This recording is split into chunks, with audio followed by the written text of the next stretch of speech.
ஒருத்தர் மாத்தி மாத்தி கேக்குறேன். நீங்க கேட்டீங்க, நீங்க சொல்லுங்க, நீங்க சொல்லுங்க, எந்திரிச்சிருந்து சொல்லுங்க.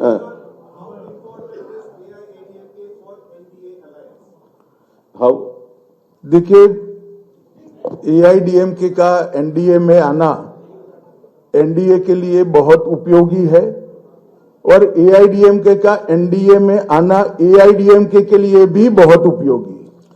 இந்த கூட்டணியில அதிமுக என்டிஏக்குள்ள வருவது அவர்களுக்கும் என்டிஏக்கு அதிமுக வருவதும் இருவருக்குமே வின்-வின் சிச்சுவேஷன், இருவருக்குமே பலனளிக்கக்கூடியது. பின்னாடிலன்னு சொல்லுங்க சார், சொல்லுங்க, எந்திரிச்சு நில்லுங்க மேடம், சொல்லுங்க சொல்லுங்க, நீங்க சொல்லுங்க சொல்லுங்க.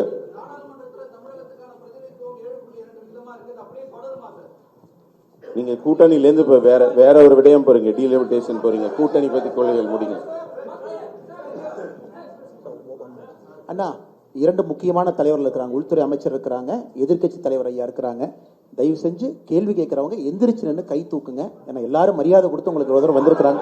ஒருத்தர் உட்காருங்க, ஒருத்தரை எந்திரிச்சு நில்லுங்க, அவங்க போடுவாங்க, பேசாதீங்க. एक मिनट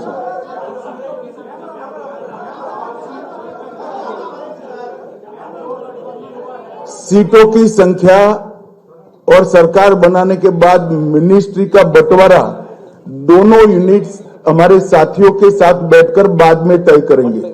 யார் யாருக்கு எத்தனை தொகுதிகள் என்பதும் வெற்றி பெற்ற பிறகு எப்படி அவங்க ஆட்சியில் பங்கு பெற போகிறார்கள் என்பதெல்லாம் பின்னாடி தான் பேச போறோம். இப்ப அது பேசு பொருளாக இல்லை. एक सेकंड சார், சொல்லுங்க சார், சொல்லுங்க சார்.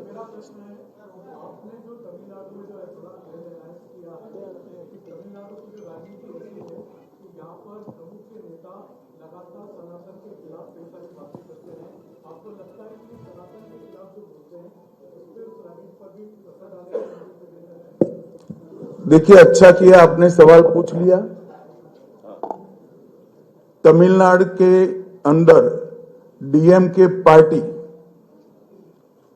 सनातन धर्म,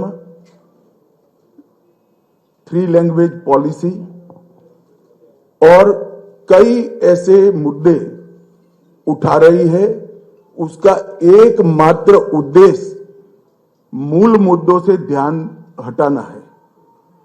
அதாவது திமுக சர்க்கார் தமிழ்நாட்டில் சில முக்கியமான பிரச்சனைகளை தொடர்ந்து எழுப்பிக் கொண்டிருக்கிறார்கள். அது சனாதனமாக இருக்கட்டும், மும்மொழி ஆகட்டும், டீலிமிட்டேஷன், இது போன்ற பல பல பிரச்சனைகளை எழுப்பிக் கொண்டிருக்கிறார். அது என்னன்னா, அவர்களுக்கு இருக்கிற ஆட்சியில் இருக்கிற முக்கியமான பிரச்சனைகள், ஊழல், மோசடி போன்ற பிரச்சனைகளில் இருந்து மக்களை திசை திருப்புவதற்காக இது போன்ற பிரச்சனைகளை எழுப்புகிறார்கள். சார், தமிழ்நாட்டில் एक सेकंड சார், தமிழ்நாட்டில் एक सेकंड भाई, मेरी बात तो समाप्त होने दो. ऐसे करोगे आप? அந்த கேள்விக்கு இன்னும் पहली बार प्रेस कॉन्फ्रेंस में आए हो क्या? Let me answer.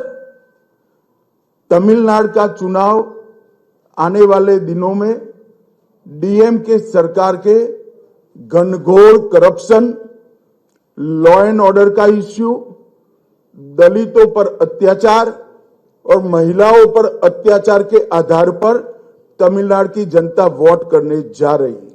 வரப்போகிற தேர்தல் எப்படி இருக்கும் என்றால், திமுகவின் மிகப்பெரிய மோசடி ஊழல்கள் பற்றியும், அதே போல சட்டம் ஒழுங்கில் இருக்கிற ஆபத்தை பற்றியும், தலித் மக்கள் மீது தொடுக்கப்படுகிற தாக்குதல்கள் குறித்தும், பெண்கள் குறித்து இருக்கிற ஆபத்து, பெண்கள் மீது தொடுக்கப்படுகிற தாக்குதல் குறித்தும், இது போன்ற திமுகவின் செயலிழந்த தன்மைதான் திமுகவுக்கு இந்த முறை தேர்தலில் மிகப்பெரிய பேசு பொருளாக இருக்கு.